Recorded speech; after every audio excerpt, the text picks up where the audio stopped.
Okay, here we go. So I wanted to thank everyone for joining us in yet more of our climate justice and environmental justice programming this year. We wanted to focus on that, one in light of the continuing degradation of our ecosystems, but also in light of the political context that we find ourselves in, both in our state and in our country. One of the first guests that I was hoping that we could get our hands on was John Walkey. And after a little bit of back and forth with everyone's schedules, I am so excited that John was able to join us. I will just say a couple of words. John is in East Boston, lives in East Boston, and leads a bunch of the work out of Greenroots that is in East Boston and Chelsea. I'm going to turn it over to our friend Maria Axner, who will speak a little bit more about John, about Greenroots, and then we will turn it over to him. Okay, I'm so happy to be here with all of you and so happy to have John be our speaker tonight. John is the Director of Climate Justice and Waterfront Initiatives at Greenroots. Um, and he's an East Boston activist and in environment. Oh, Greenroots is he's an East Boston activist in environmental justice and immigrant rights. Since 2017, John has led Greenroots' efforts to ensure a resilient and equitable Boston Harbor waterfront in Chelsea and the neighborhood of East Boston. John worked for a decade in hazard risk assessment and mitigation and natural resource management in Central America, the Caribbean for NGOs, the U.S. government, and the United Nations. He has a Bachelor of Arts in Anthropology and Archaeological Sciences from Boston University and a Master of Science in Environmental Monitoring from the University of Wisconsin-Madison. He recently served on Governor Maura Healey's Commission on Energy Infrastructure Siting and Permitting and currently serves on the Energy Transformation Advisory Board for the Commonwealth. And I just want to say he's a great guy. So um, we're really happy he's a lovely person, to hang out with, and very thoughtful of everybody in the room. So I'm going to turn it over to John. Great. Thank you, Maria. That's a very gracious introduction. Appreciate it. So the organization I work for is called Greenroots. We've been around under the name of Greenroots for the past little over 10 years now, but we've been in existence as under a different name for the past over 30 years. And most of our work has been in the city of Chelsea, and past 10 years or so, we've expanded into East Boston, a bit where I live. And I'm going to be talking a little bit about what we do. Some of you may have seen some of these slides in the past. This is just sort of the image of that sort of captures our role as a community organizing organization, where for the diverse communities that we work with, we take on a number of different topics, and we started out with advocating for parks and green space in a city which had very little of it. We've expanded to things like food justice, energy democracy, access to the waterfront, transit justice. We have a youth program, and we do a lot on clean air quality monitoring and public health. So ultimately, we're concerned about the environment because of its impacts on the health of our residents. And that bullhorn that you sort of see there in the middle with the Greenroots logo on it, that's what we view ourselves as being, sort of an amplifier for the voice of our residents. We engage the residents around these concerns that they bring to us, educate them on some of the policy and science behind it, and then empower them to really implement solutions to the problems that they confront, as opposed to having the solutions imposed upon them, but actually have them be engaged in the process. To give a little bit of a geography, Chelsea is its own municipality, separate from Boston. East Boston is part of the city of Boston. Um, they're very similar. The neighborhood of East Boston and Chelsea, they're very relatively small. Chelsea's a little under 2 square miles, with about a third of it being industrial use. So people are really squeezed into space there. It's actually the most densely settled area. I think Chelsea and parts of Somerville are the most densely packed areas in the Commonwealth. East Boston is a little larger in terms of geographic area, but if you take out the airport, which is a good portion of East Boston, you're left with about 2 square miles again. And in both of these areas, somewhere around 50 to 60,000, depending on whose numbers you believe. The census quite frequently does not count immigrant populations very well, especially the undocumented. Um, East Boston is the only majority Latinx community in Boston, and Chelsea is about 3/4 of the population identify as ethnic minorities. It's quite diverse, and both neighborhoods have fairly low, have a fairly high percentage of the population living below the poverty line. Although in East Boston, these numbers sort of need to be updated. In East Boston, the last census, that number has dropped. And the number has dropped, like the number of people living below the poverty line, not because people have gotten richer, but because property values have gone up and displacement and gentrification is pretty rampant in East Boston. And it's just starting. The same story is starting up in Chelsea, and we're dealing with it. Chelsea gentrification has been a little slower to get going because the transit system in Chelsea sucks in comparison to East Boston, where we have the Blue Line and it's very easy to get downtown. Chelsea, you get on the 111 bus and you just sit there and wait and think I could swim across the harbor quicker than this bus is getting me to downtown.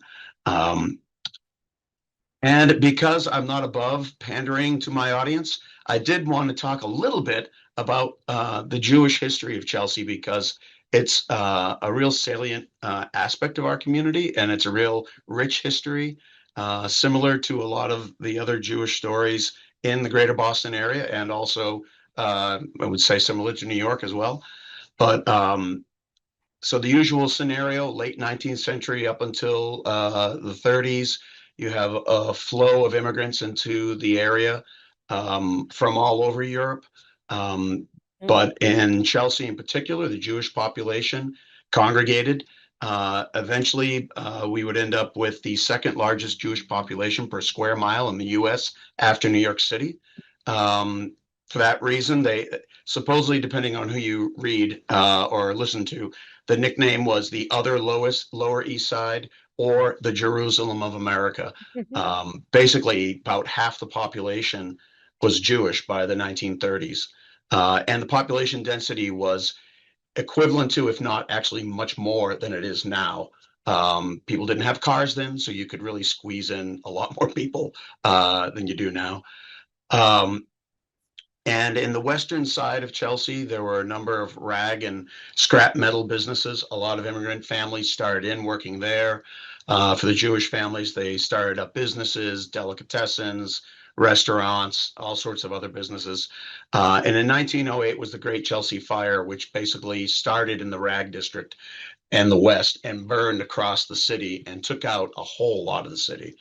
And it was after that, the Great Chelsea Fire, so 1910, in the 1910s or so, that really a lot of infrastructure, and you can see the, hopefully pronounce this right, the Walnut Street, is it Schul or Shull?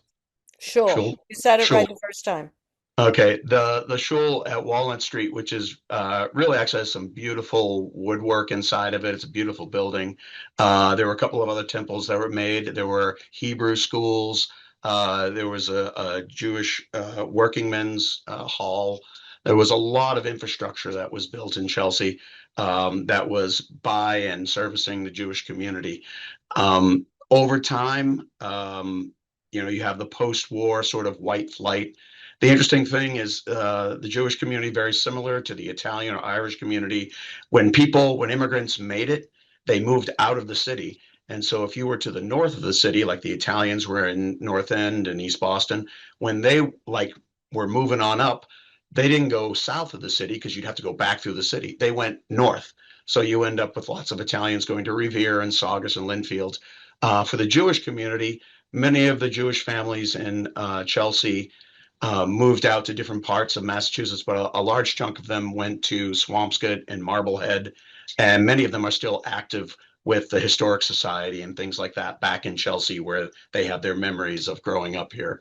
For the Jewish community in the southern part of Boston, like over by Blue Hill Ave, a lot of those families ended up going to Newton or Brookline. So similar to the Irish who were in South Boston, and then they moved to the southern bedroom communities. So it's just an interesting pattern of population movement.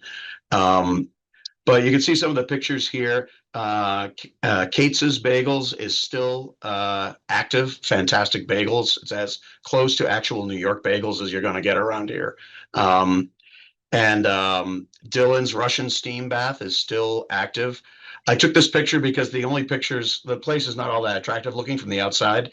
And the only other pictures I found online were a bunch of very sort of large men with towels around them. And I was just like, not the most attractive pictures. I'll just go with the branches there that they use in the steam bath.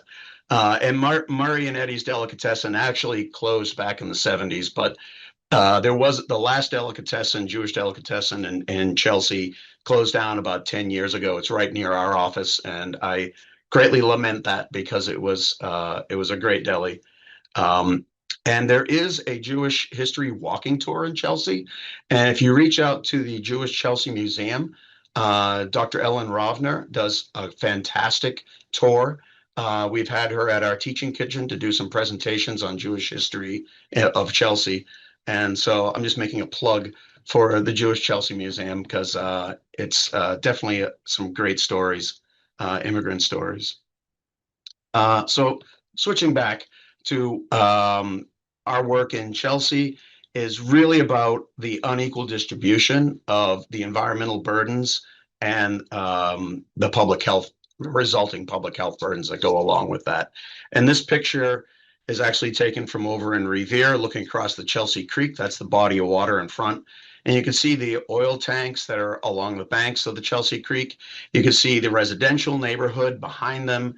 And then off on the western border, so this is the eastern side where the water is, and off in the distance where the smokestacks are, that's the western side of Chelsea, where the old Mystic Generating Station and the Everett Marine Terminal are.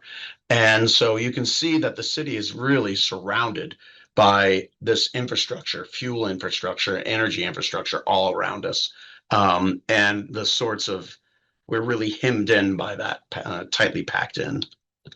And to give an idea of some of the different uses that industrial uses that impact us, the road salt that comes in on Chelsea Creek is used by over 300 municipalities in Massachusetts. And basically, it's stored in this massive mountainous pile. And the municipalities come in with heavy trucks, diesel spewing trucks, to pick up the salt and go back to their towns. But we end up storing most of it and getting all the truck traffic from that. We have 37,000 trucks annually coming to the New England Produce Center. So it's one of the largest independent produce distribution points on the East Coast. It services from the maritime provinces down to the mid-Atlantic states. And it's in a former marshland, so it's at tremendous risk for flooding. So we're currently working on a project to flood-proof this place, because if it flooded, we'd all be kind of up the creek in terms of getting fresh produce into the New England area. Also, all these little white dots you see in this air photo around East Boston, Revere, and Chelsea, and Everett off to the left, these are all different oil terminals. 70% of the region's gasoline and diesel comes through here, 80% of the region's home heating oil, and 100% of the jet fuel used at Logan Airport is all stored along the Chelsea Creek and tanked out by diesel spewing trucks. Obviously, regional highways and transportation infrastructure. We have the Tobin Bridge and Route 1 cutting through the middle of Chelsea.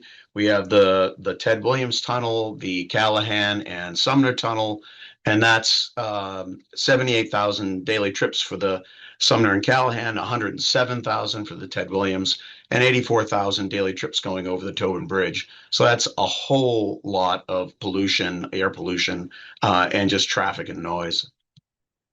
Obviously, we have the airport, which is its own treat of air pollutants and traffic. We have things like the casino that went in just recently, which is a different kind of impact, but some of it positive, some of it less so. And so that gives you a little idea of the kind of things that these communities are shouldering for the benefit of the rest of the region. Everyone, makes use of Logan Airport. Everyone wants ice on the roads during the winter. Everybody wants produce. Nobody necessarily wants that stuff in their backyard. For the folks of Chelsea and East Boston, Everett and Revere, we all do have it in our backyard. So it's nice to be able to roll out of bed an hour before your flight and be able to make it. But at the same time, it's not so nice to be breathing in what comes out of the planes. So when we talk about environmental justice, um, one of the questions we get, well, what are you talking about? What is this? One of the activities we would do with like student groups or college students or younger students is we do the word association thing where we put up pieces of paper with like environment on it and justice on the other one, and we call out, when I say the word environment, what do you think of?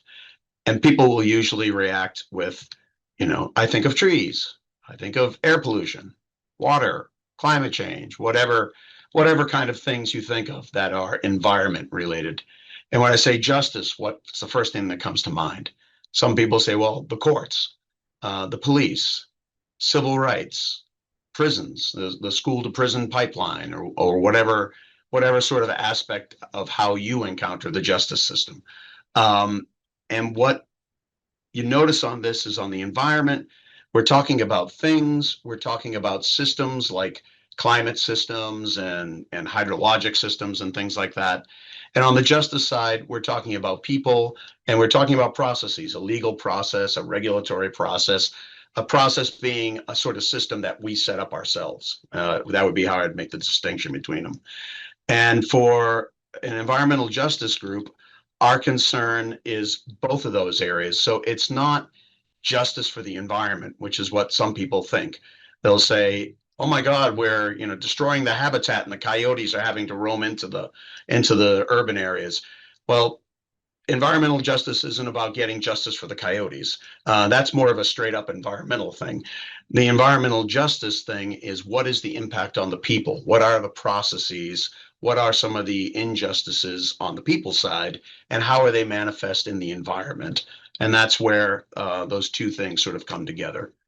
Um, so when we talk about environmental justice, or climate justice is sort of like environmental justice for many years was about brownfields and where we site polluting infrastructure. Climate justice now is about we've screwed up the environment so bad, we're going to be flooded, we're going to have heat island effects, where those are happening and who is getting the most affected by that. Transit justice, how do we invest in our transportation infrastructure? Food justice, do we have food deserts in certain neighborhoods? Is healthy food actually readily available to everyone? Housing justice, I mentioned gentrification. We touch on a lot of that. We broke the mold we decided to call it energy democracy instead of justice, but basically looking at how our energy system is set up. And not only is it renewable and clean, but also how responsive is it to people? Racial justice is the root of environmental justice. It's where the EJ movement came from. Social justice writ large, and then basically everything else, the potpourri of different fields of endeavor of immigrant rights, labor rights, the LGBTQ community. And basically for all of these areas, the sort of common theme, like from our perspective, is just that the status quo really sucks. The way things are right now is just not healthy. And we're trying to improve that. And so for us, it is just as important for us to be doing something on some of these other issues, whether it's social or racial or about immigration, as it is that we do something about contamination or recycling plastic or whatever the environmental issue. It's the two of those things together. Um, I don't want to go too in depth in all of this, but um, just to sort of give an idea of where the EJ movement really came out of, if you want to think of it in terms of a civil rights movement going through the 50s into the 60s, somewhere into the late 60s, you have, Rachel Carson, and you have an environmental movement. In 1970, you have the first Earth Day. And then you have, by 1978, the sort of merging of the civil rights movement with the environmental movement as communities were looking at things like, in this case, it was a company that had a bunch of the newly inaugurated Environmental Protection Agency, the EPA, was outlawing PCBs. And so a company that had a bunch of PCBs to get rid of thought it would be a great idea to drive around a county and just spray them on the sides of the road to keep the dirt down and the dust. And so they sprayed PCBs all over a neighborhood, a county that was predominantly African American in North Carolina. There was a lawsuit, one of the first actions with the EPA, or an early action with the EPA. And they said, no, you can't do that. You got to scrape all that dirt up. So they scraped all the dirt up and they said, now you got to put it in a landfill. And they said, well, where should we locate the landfill? And wouldn't you know, the same community they had just sprayed with this stuff, they decided that same county would be a great location for a landfill of toxic PCB contaminated soil. And so folks in Afton, in this community, got out there, and you can see them lying in the road. They basically were taking some of the lessons learned from the civil rights movement and nonviolent resistance and using it to fight against this project. Um, and of course, they fought it for a long time. The project still went forward. And just like they said that the reason why they were fighting it, because they didn't want this stuff polluting the well water in the area. And sure enough, by 1994, they did testing, and there was dioxin carcinogenics showing up in the testing wells around the county. And actually, so this started back in 1978, and the final lawsuit of this was like in 2013 or 14 that it wrapped up. So that gives you an idea of the expanse of time that some of these things can go. But that was sort of the beginnings of this movement. Um, this is just sort of the textbook example of when we talk about systemic racism, one of the things, obviously, the history of redlining. So this was post-war, folks coming home and investing, people getting GI Bill, which was not available to African Americans for the most part, but people getting loans to go and housing loans to build. And when they went to find where they could build, where they could buy a home, the program of the federal government that rated different neighborhoods as to whether it was a good risk or not to give a loan redlined certain areas on the basis of demographic considerations. So they looked at the loan risk was rated based on the quality of the housing, the recent sales history, and then the racial and ethnic identity of the residents. And it really is quite shocking to see. Let's see, here's one of the forms that they would fill out. And so they would actually, all typed up, and they would just write in the information as they surveyed the area. And what you would see, and I've got sort of a quote of one of them, is they talk about the infiltration of, and they would say Jew or Italian or Irish. And so if you were infiltrated by any of these undesirables, that would lower your rating. And then for Negro, they actually had its own category of just how many Black people were in this community. And if, depending on how many they were, you got lowered again. The number of foreign-born families, that was a concern. If you had a lot of immigrants, that's going to be, again, a red line district. You wouldn't get a housing loan there. And so some of the things, the detrimental influences, a cosmopolitan population, which just sounds really funny to say that that was a reason not to give you a loan. But these kinds of things were very blatant, very racist, and right in the documentation. And so you wouldn't get a loan. This is back in the 30s and to the 40s and such. it led to some of the white flight out of, because if you wanted to get a loan, you had to move out to the suburbs, which were not redlined. So that helped with the white flight of people moving out of the inner core of the cities. It helped for the disinvestment. And all of that is sort of reflected in some of these variables that we see mapped out here. It's a little hard to see, but this is just for Boston. And if you look at where some of the red areas are in here, that corresponds basically to some of the area where the minority populations are. It corresponds to some of the areas with the lowest tree canopy coverage. Which corresponds obviously with the area that has some of the highest heat island effects, which then results in some of the poorest health outcomes. So all of these things is sort of like a landscape level trauma that has occurred because of a racist policy. And it over the generations has cascaded into the physical space of like tree canopy cover, all the way to what the impact of that is on some of the health outcomes. And obviously, it's not just the fact that it was redlined, there's no trees, and then that's why there's poor health. There are a lot of other social determinants of health in there. But this sort of gives an idea of some of that connection. Um, and this isn't just restricted to the 1930s and 40s. If we fast forward to 1984, these were the notes from a consulting firm that was tasked with trying to find a location for trash incinerators in California. And from their report that they gave to the company, this was their conclusion. The least likely to resist communities where you would want to locate a trash incinerator would be rural communities. They'd be Republican free market, high school or less education, Catholics, people not involved in social issues, old time residents. And the places you do not want to go and try doing this are urban communities, the sort of college educated, middle to upper income. So it's a little bit more coded. It's maybe a little bit more than a dog whistle, but it's not exactly as blunt as what they did with the redlining. But the point is it's still the same bullshit, basically.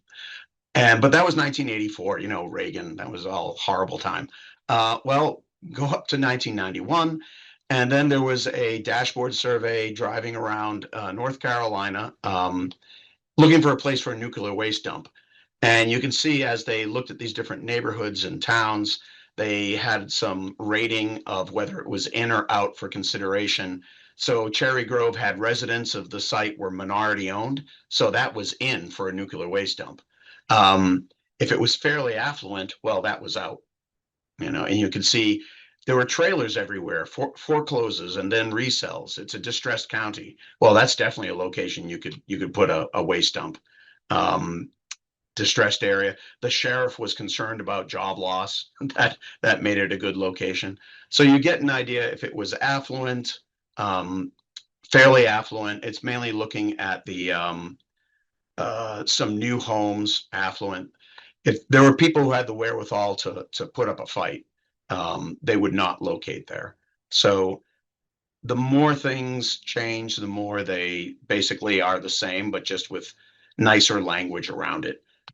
Rather than saying percentage Negro, they're saying whether or not it's distressed or affluent. So that's kind of a really fast run through the stuff around environmental justice, why we do what we do. The energy democracy part is actually a really exciting part of all of this because when we talk about like gentrification and displacement, I had funders who asked me, "What are you doing with anti-displacement? Are you going to fight capitalism? What are you talking about? Like, why don't you just go to where people are being displaced and work with them there?" And we kind of politely told them that because we don't want to throw in the towel.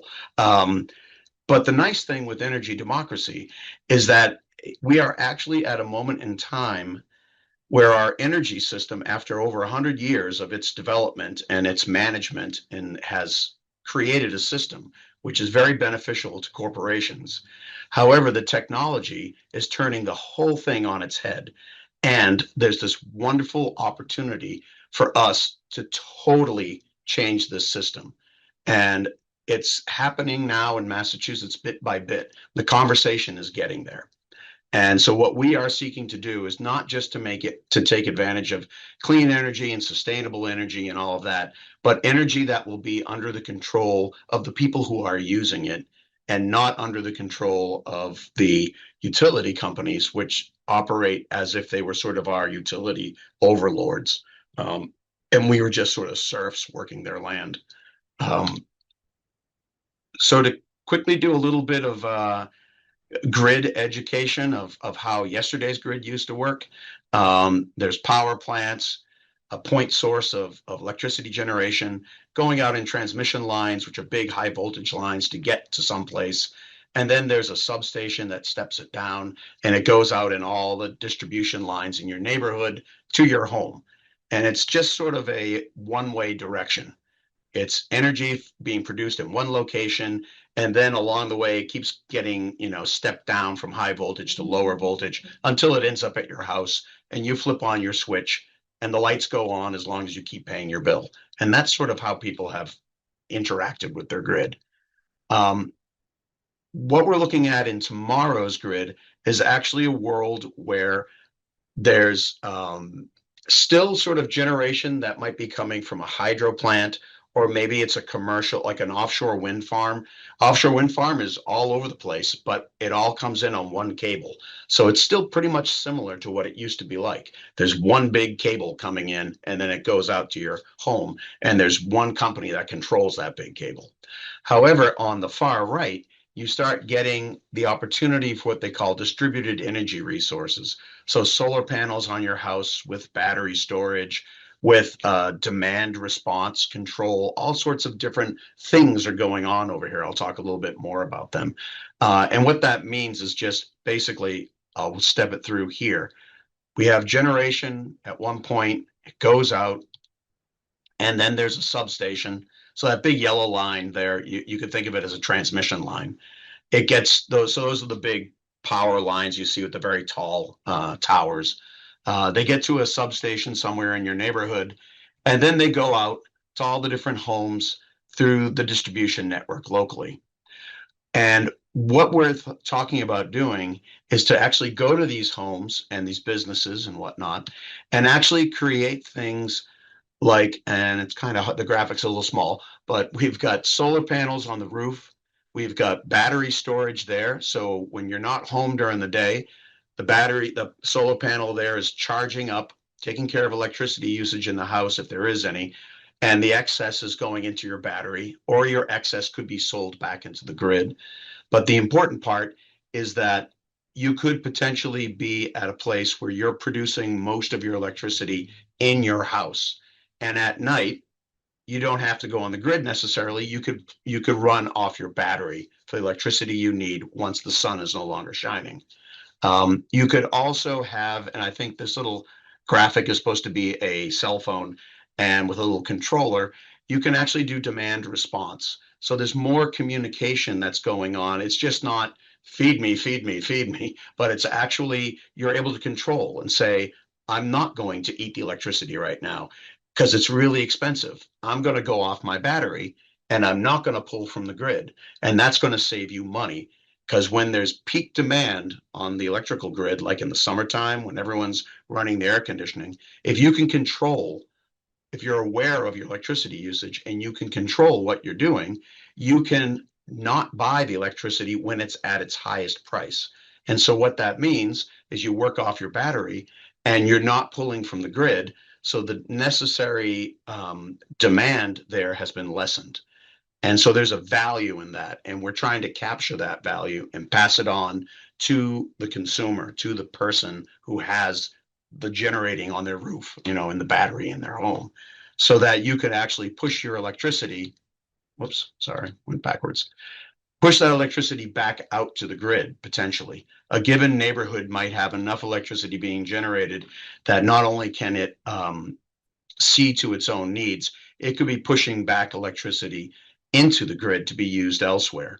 And that process is something that hasn't happened before. So this substation in the middle is going to be tremendously confused if all of a sudden there's electricity coming into it instead of going out of it.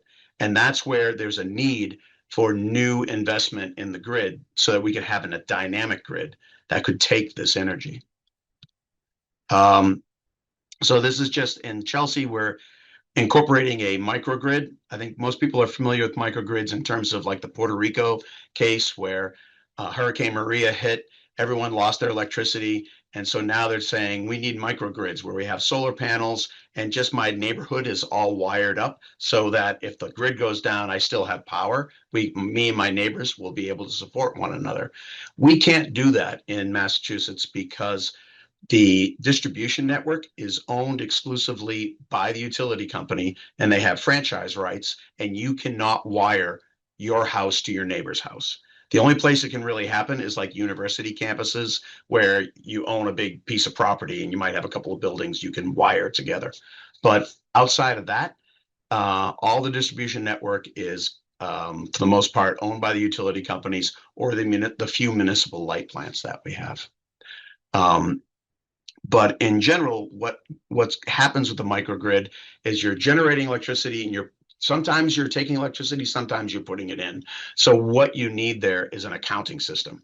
And basically, it's a lot of accounting to figure out how much electricity you're using and how much you're putting back into the grid. So the original goals for our microgrid project was about getting resilience. Like if there was a storm, like let's make sure we still have power. But then we realized we couldn't wire up our buildings ourselves. So we started we're putting in battery storage, a large battery at the city hall and the police department. Those will be connected in the coming actually month or two. We put an entire solar array on top of the DPW yard. And so that's generating electricity. And the whole idea is that little by little, we're going to keep adding assets onto city property. And we're going to be accounting in what they call a virtual power plant. We'll be keeping track of how much electricity we're generating with the solar panels we put out there and how much electricity we're able to provide from our batteries. And then what we can do is actually sell that to the grid in the same way utility companies do or energy generators do. So they're always trying to design the grid to meet the peak value. So if we can say during that peak time in the summer, we can diminish the peak in Chelsea by X percentage, they will pay us to do that. And that revenue we're trying to get a hold of, bring it back to the city and use it to lower everybody in Chelsea to lower everyone's electric bill. So that is the model that we are currently using for Chelsea. And the whole idea is that the city would have a community-based board that would oversee this energy system. And it would make some of the decisions, a little bit like the Conservation Commission. You have residents who serve on a Conservation Commission, and there's a staff from the city who helps them interpret the Clean Water Act and the wetlands preservation, laws. And with this, there would be a staff person who would help the community members understand the electricity and the policies and things. And the revenue that would start to come in would be used to pay off some of the capital assets that we've purchased. And then eventually, when it starts generating a profit, we could buy additional assets to be put into the community, or we could provide a certain percentage back to the community as a discount on their energy bill. These are some of the things. And then in the end, the good part, this is all clean energy. Solar, or it could be geothermal, and it's also green jobs. I mean, someone's got to install these things, someone has to maintain them, and that can all be local folks who can get training on this. And then finally, these are just some slides on how this thing would sort of work. These are the buzzwords they use about a blue sky scenario, meaning we're charging up our batteries, everything's working fine. But the whole point is when the demand is high, we're able to provide this capacity, and it goes out through a cloud-based control platform, basically saying there's some sort of computer that's keeping track of how much electricity you're generating and how much is being sold back to the grid. And then we get credit for that. But then during the black sky scenario, which is when you have a flood, and this is just showing the flood zones in Chelsea, um, the battery on specific buildings like City Hall, like some of the schools, we would actually use these buildings as resilience hubs. They would be the locations that people would go to during an emergency to charge their phone or to get resources, to get food, or if they've been displaced from their home because of a flood, these locations would be someplace safe to go that would have power and these buildings would be running during those times. So that was the resiliency aspect of the microgrid. Um, this is just the project. We have two models that we're doing, a municipal model, which I've just described, that's in Chelsea. And we're also working with folks in Chinatown to do more of a private model where the Chinatown Community Land Trust has set up a B corporation to work with property owners and to try to do the same thing there. They're encountering a lot more challenges in that model. Some of it has to do with the nature of the grid in Chinatown, and some of it has to do with just making things work for property owners that have a lot of units because the metering on the units are very different. So having a battery that would serve the whole building is kind of a challenge. This is just to say, in the graphics that you see online, when you look at some of this new clean energy stuff, they always show these nice little houses or a subdevelopment that looks like something from outside of Denver or something. And the housing that I'm used to looking at is like this, like you see on the right, which is actually a shot from the 70s, but hasn't changed that much. We have knob and tube wiring. We have roofs that are falling apart. We have electrical panels that need to be upgraded. So nothing works easy. So it's just to say that all of this stuff sounds really straightforward it's just like any home improvement job you do. As soon as you open up the wall, you find something and you're like, oh my God, this project has doubled in cost. So we're dealing with that on a regular basis. Our century-old regulatory system that we've had has over the years has evolved to really provide for a great return on investment for the shareholders of utility companies. It also has provided with a pretty reliable grid system. It doesn't go down that frequently, but it's really, really expensive and getting more expensive. And it's actually getting in the way of our climate and decarbonization goals. It's getting in the way of our equity goals, and it's definitely getting in the way of our affordability goals. So we do believe that there's a lot of changes to our regulatory system when it comes to energy that could really not only help us reach our climate goals, but also save a lot of money for all of us, not just low income people, but everyone across the board. And I'm going to stop there so we can have questions. Okay. Thank you so much. That was great. Um, I have many questions, but I also want other people to raise their hands with their questions. Mark, you go. Uh, thanks, John. Great presentation. How did you get buy-in from the Chelsea city government to do this? Who were your That's allies? Who did you work with? How did you approach them? It's been a long haul. This whole project started as with the Green Justice Coalition. We partnered with another group that's called Resilient Urban Neighborhoods, which are there is a nonprofit in there called Climbable. You might know them. They're in Cambridge, and they're associated with a private company. Blank on their name, Synapse. They do a lot of energy consulting, and Peregrine Energy is another one. We came together, made the Run Resilient Urban Neighborhoods as Run, and became Run GJC. And together we started reaching out to different locations to see if they'd be into it. At the time that this started, our current Undersecretary of Environmental Justice and Equity, Maria Belen Power, was actually sitting in this same green chair. So she worked here at Greenroots, and her husband was the commissioner of the DPW. So he got involved and he was on board with it. And they sold it to the city manager at the time, and he was on board with it. And we started working on it.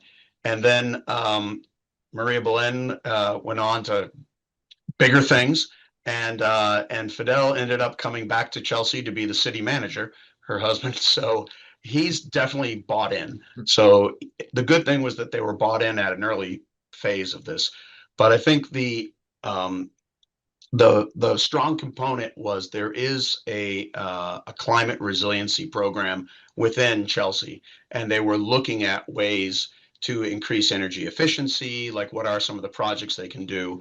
And when this was presented, and we actually had a gentleman by the name of Dave Dayton, who was just a fantastic guy. He recently passed this past year, and he was really on his third or fourth career, and he was developing this concept of virtual power plants and this whole idea of selling back your capacity to the grid and using that revenue to benefit the community. And so he was someone, the white knight, to really champion a lot of this. And we've gotten buy-in from the administrative branch of Chelsea, the way we're set up. The challenge is going to be getting all of city council on board. We do have one city councilor who's, without being partisan about it, he is a member of the Republican Party, and he views this whole thing as some sort of socialist takeover of everything. So he's dead set against it. The other city councilors have no idea what I'm talking about. So we have a lot of work to do, and we've started by educating the community. And so we do a lot of our work with community members to get them enrolled in low income rates on their bill, try to figure out how to save money on their bill, because we're trying to meet them where they are. And where they are is that they can't pay their electric bill. So we work with them on that. And then in the process, we're explaining to them the components of their bill, some of which are the things we could get rid of if we implemented this process. So we can actually demonstrate to them the kinds of savings that we would see. And so it's a very long, slow process of getting people more and more aware of the energy system. And as we do that, we build up a base of advocacy to pressure the city councilors and to educate the city councilors, really, of the benefit of this, because we do believe it's not a matter of trying to sell this thing. Once you understand how the system works, you realize, why would you do this any other way? It doesn't make any sense.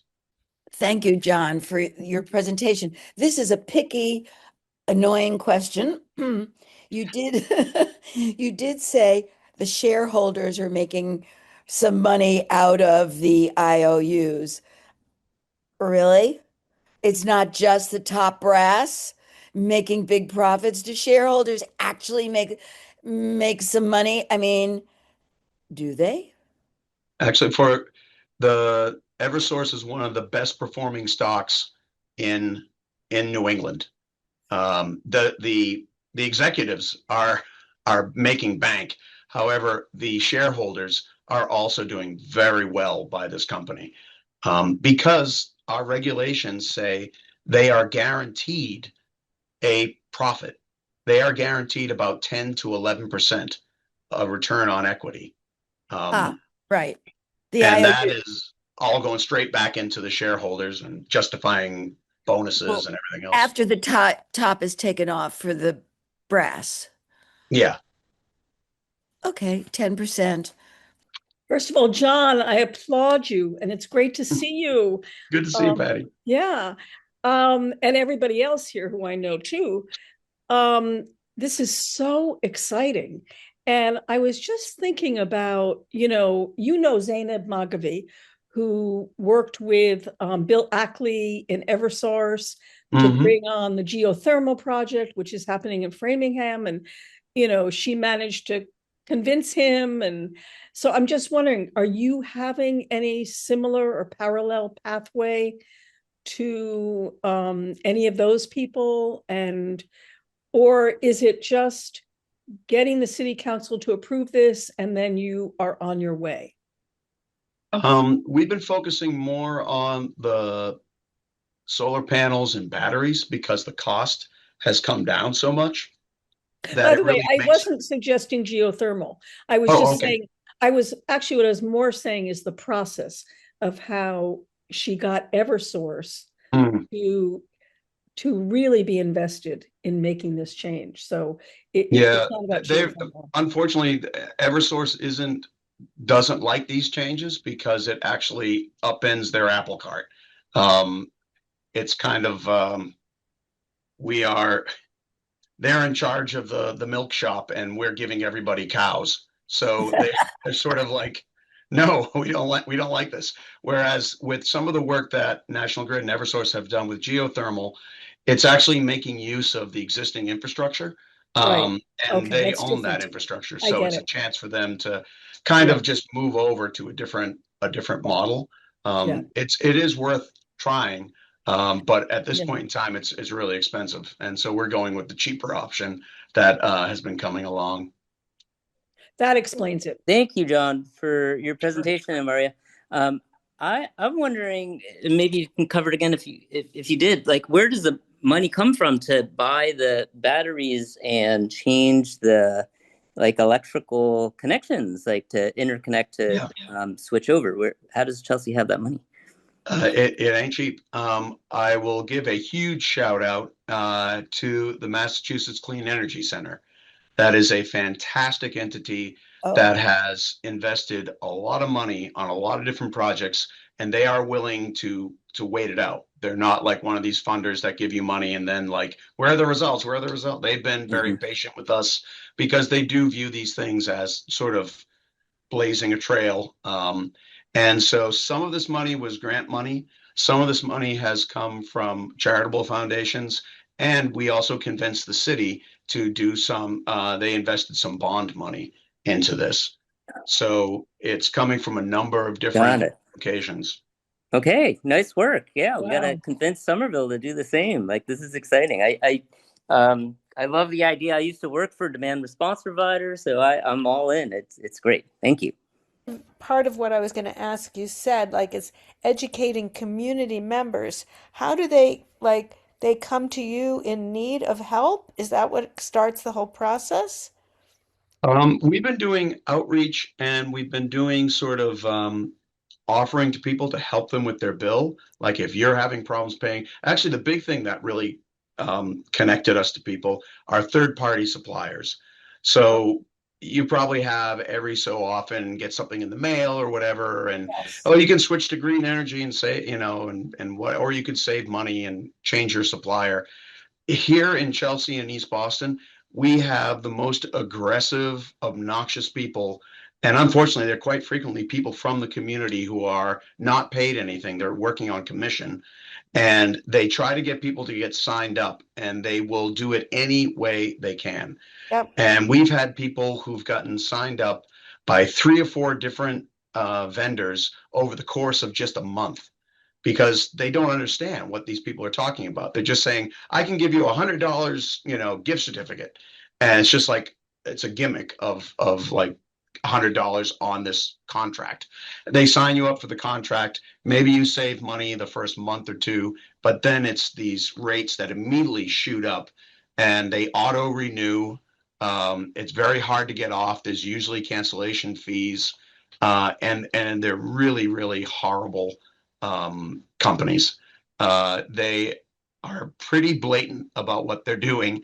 And when they have to defend themselves in front of the Department of Public Utilities, they always bring this same couple from somewhere out in Western Mass, who I assume works for them or something. They come in and talk about how they're so happy they've saved money and they always are keeping track of their stuff. The reality for many people in our community, one, they may not speak English. Two, they've got no clue how their electrical bill goes.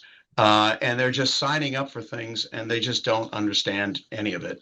And none of this is, I mean, there's a bit of buyer beware kind of thing. And for some folks with the wherewithal to be able to smell a bad deal, you might be able to navigate these people and come up with a good deal for yourself. But for the majority of folks, I mean, I think we've said like the electrical system has always been I come in and flip the switch, the lights go on, and I pay my bill. And that's full stop. That's the end of it. There aren't too many people who are going online and checking the rates and seeing what's going on. So we started out by helping people get off third-party suppliers, get on the we got the municipal aggregation kind of program passed in Chelsea, which took 12 years to get the DPU to approve it. So we pressured the DPU to approve it. Now we've worked with community members to get them signed up to it because they don't trust it because they've gotten burned by third party suppliers. And then in the process of doing this, we start educating them about their bill and talking about energy democracy, start talking about the microgrid. So it really is building a long-term relationship with folks and trying to build trust by saving them some money. Okay, so I have another question.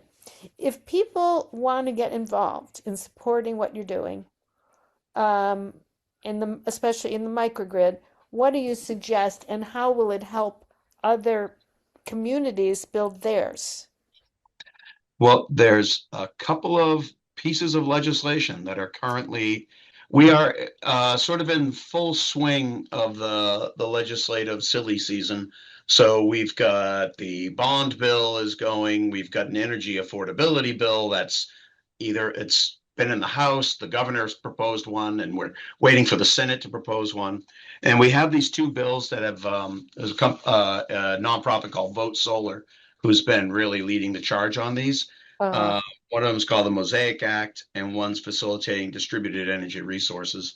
And both of these bills, one of them would actually direct the Department of Energy Resources to develop plans to meet a 2035 target of having 20% of our generation coming from these, what they call DERs. So the kind of scenario that we have here. That would mean 20% of our energy being produced on our rooftops, in our backyards, on the roofs of our schools and hospitals and industrial buildings and things that are just sitting there, rather than having the utility companies say, oh, you need more capacity. I'm going to build a substation in your neighborhood and you're going to pay the 100%, the full cost of this, which is how the system works now.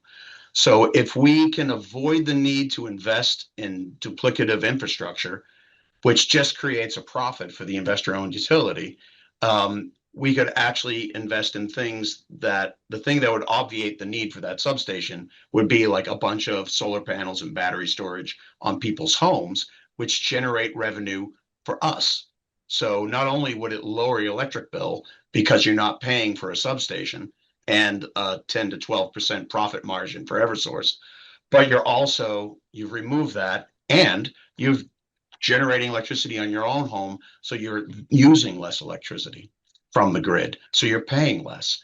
So clean renewable energy, I mean, just if you think about it for a second, about what's going on right now in with Iran and everything else, and where we are with like natural gas. If all this crap if Trump had started this stuff just a couple months earlier when we were in that cold snap, we would be screwed because all of our LNG is coming, a lot of it's coming from that area. And it's going to other like Europe and stuff. And if you take from one, it causes the price go up for everyone. So if you think of all of the money that goes into getting fossil fuels from halfway around the world to bring it here, get it refined, get it burned, and then bring the electricity to you. Now imagine just putting a solar panel on your roof and getting free energy from the sun, bang, right into your home. You've just gotten rid of this entire, chain of violence and extraction and all this other crap with a middleman every step of the way taking their money. Remove all of that, and obviously there's going to be huge savings. Mhm. And that's what we really want to see is these savings passed on to people and not passed like the whole AI thing. You get AI and you can fire all your employees. Well, does that mean your product is now cheaper? No, that just means the CEO gets more money because I'm not paying any of my employees, and you suckers are still going to pay the same price for this software, regardless of whether it's written by a human who gets a salary or an algorithm that whatever I just pay a service charge to or whatever. I see Patty's question in the chat. How long would it take to implement? It's taken us a long time to get this thing going, but some of the other things that we're pushing, like within these bills, there's also there's some legislation within these bills that are trying to speed up the interconnection process Mhm. because that's what's really holding things up. If we can get people with solar panels hooked up and online quicker, we will start, making the money quicker. It can make the whole process move faster. But right now, we're in this weird situation where the utility companies are dragging their feet, Of course. sometimes with legitimate reasons, and sometimes just because they're dragging their feet. It's not in their interest to hook all these things up. Is But any of it sometimes hooked up? Is any of it hooked up yet? we have our solar panels hooked up, and the batteries will be going online soon. What we don't have for our microgrid actually done yet is the governance model. We're writing a governance model now, and we would have to take it before the city council and get them to approve it and go through lawyers and all that sort of fun stuff. Um, but we're getting there little by little. So some of it's hooked up, but I mean, I'm not sure I understand because you said the interconnection is the problem, but some of it It took is. us, it's we had the solar panels up on the roof of the building, and it took us about a year to then allow them to connect. They were Okay. connected to a box, and the box Uh-huh. was ready to connect to the grid, but Eversource wouldn't allow us to do it until they said, "All right, now we can do it." Okay. And we Yeah. waited for close to a year. Were you talking about balcony solar? Was that? We're looking into that now, so that's becoming a big thing. It's a quick way to put in solar, and especially for like Chinatown, it would be great because these high-rise buildings, you can have a number of floors, but the rooftop isn't all that big considering the Uh-huh. amount of square footage in the building. So if Right. you can do balcony solar, now you're increasing the amount of energy you're able to generate on that building. And those things are really they're sort of plug and play. It's a lot easier to hook them up. So we're just in the beginning stages of investigating that. And before this started, you were talking about data centers, and there were some interesting things that you were saying. I don't know if you could repeat what you were talking about. Yeah, we were discussing data centers a little bit. It's our concern with data centers is um, all of the solar that we've installed, and Massachusetts has installed a lot of solar now. We're moving along faster and faster, but all of the solar, all the battery storage that we've installed, all of it could be used up by just one data center. So all of this effort we're doing to try to like data centers are hogs. Not only do they eat all the electricity, but then they need water for cooling.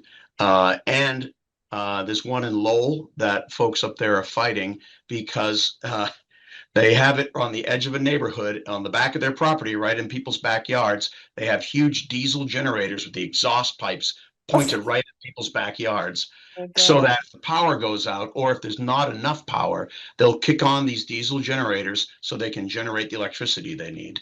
And so that is outrageous. So diesel is their backup?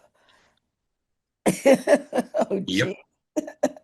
And so you probably have heard like Microsoft was talking about starting up 3 Mile Island again and putting in a nuke plant there just to power their data center, which they would put on the island. My general take on the data center is it's basically a bubble. Um, and it's a bubble that's really dangerous because it's in two locations. Um, it's a construction and real estate bubble because we went from people building office buildings to building lab space to build, and they overbuilt lab space and they couldn't fill it. So they built logistics facilities. Now we have these huge Amazon buildings or whatever around us that are empty because they have no tenants. So now they're saying, oh, it's data centers. So that gives something for the construction guys to get excited about. And then on Wall Street, it's just like pets.com and the dot-com bubble. They're investing and investing in something that has yet to produce a profit. Eventually, it's going to pop. AI isn't going to go away, but the hubbub about it will die down. Like when the dot-com bubble burst, it's not like the internet went away. But the stuff that actually made money stayed, and the stuff that was kind of bullshit disappeared. And data centers will be the same thing. Some of these data centers will stay, but some of them are just complete scams just to get as much money from people as possible. So, when I was 17 years old, I first heard about the microgrid, and I was living off the fumes of that for about 3 decades. And then I heard, I think, at the MCAN conference right before lockdown in 2020, what you told us just now about why we can't have one in Massachusetts. And is there nothing we can do to change whatever, like to get something legislated such that we would be able to override the franchise or maybe even buy part of it, like pay some interest of it, because I think that's uh, I think there are a lot of things that are attractive about it still. Let's just leave it at that. Yeah. Well, if I don't know if you saw a Sabrina Shankman article last week in the Globe where they talked about the municipal light plants. And I forget it was the town of Holden or somewhere like next door to another city. And the municipal light plant, they were paying a fraction of what the town next door was paying. And that has to do with the same idea as the microgrid in terms of the management of it, is that you're not extracting all this money because you need to pay these people. That money gets put back into the system. So you put the money back into the system to manage it and to keep the rates low.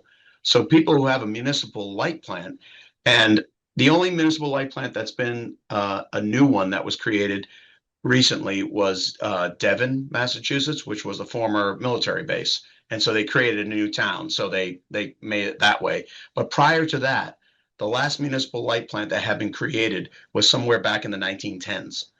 No one has been able to create one since then. And a few towns have tried to do it, but the cost of trying to buy out that infrastructure from the utility company is so prohibitive. It would cost the town so Mm. much money to buy it, and then you'd have to maintain it and everything. But I mentioned Fidel Maltez, who's our city manager. After he left Chelsea, he was the DPW commissioner. He was the town manager at the town of Reading, which has a municipal light plant. And he said the thing that was great about it, he said it was just like calling the DPW guys here when there was like, oh, someone, there's a pothole somewhere. I'd call the guy and say, hey, Bill, get down there and get some hot patch in there. And he knew the people. So when the lights went out in Reading because someone hit a telephone pole or something, he knew the guy that was in the bucket truck. He had his cell phone. He could call him and say, how are things going? When do you think it'll be ready? And the guy would be like out there fixing it, saying, "Ah, give me another 20 minutes." And it just felt like he had his hands in it. He says, now that I'm back in Chelsea, if the lights go out, I'm just like all the rest of you people. I'm going online to look at the Eversource website. When is it going to come back on again? I'm calling their contact person and they're saying, yeah, yeah, soon. It'll be up there soon. And he's not getting a straight answer. Um, so that is the real wrinkle, that those municipal light plants are great. And I think little by little, these stories like Sabrina's story, it had a couple things that were missing, but it does paint a more accurate picture of the fact that the private sector does a lot of good, like does a lot of things well, but things like transportation networks and utilities, it doesn't do it very well because you have to provide it everywhere all the time, and that's very expensive. So, in order to make a profit, like we've given them these incentives over the years to get them to Right. electrify neighborhoods that didn't have electricity earlier in the 20th century, including parts of East Boston. And and then you come to today and they don't these same incentives are still there, and that's why they're building substations everywhere. That's why they're building additional transmission lines, because that's where they make their money. They keep building and building and building whether you need it or not. They're supposed to justify it, but typically the DPU, the Department of Public Utilities, will listen to the people who know how the system works, which is basically Eversource. So I just want to say, I've talked to Representative Mike Connolly, who's very interested in switching to public utilities. And he wants to just pass legislation so they could have a study on it. And if people want to meet with him, I would be happy to arrange that. Um, so he would meet with a group of people if if we were interested. So okay, Lynn, were you raising your hand? Well, I was just going, being from one of the 14% of municipalities that has its own electric light plant, you have to get good forward-thinking people elected as commissioners, for one thing. And because there is an old way of thinking, even though they're not really profiteering, except on the other hand, they really like to make a profit. It's just sort of What, in the DNA? I don't know. So for a while we really struggled with our light plant here and a bunch of uh, dinosaurs in the position of commissioner. That's just my caveat. Great, thank you. Yeah, I've heard it said that some of the best run utilities in the state are municipal light plants, and some of the worst run utilities in the state are municipal light plants. Okay. And I Okay. think it really comes back to and for a community organizer, the thing is it's about community engagement. You Yeah, need people to right. be engaged in your democracy. And I think we see at a national scale what happens when people aren't engaged in a democracy. It goes off the rails. Um, and so we have to be careful what we wish for. If we get this system in place, there needs to Yeah. be guardrails to make sure that it really does what it's supposed to. You mentioned a lot of equity issues with East Boston and Chelsea, and are there specific bills or things going on that we should be, as I'm a Boston resident, and that we should be calling our city councilors at large or voting on coming up for equity and clean air and stuff, and all of it. And I think of the diesel trucks in West Roxbury running by the gravel pit, Yeah. racing through neighborhoods, these big trucks.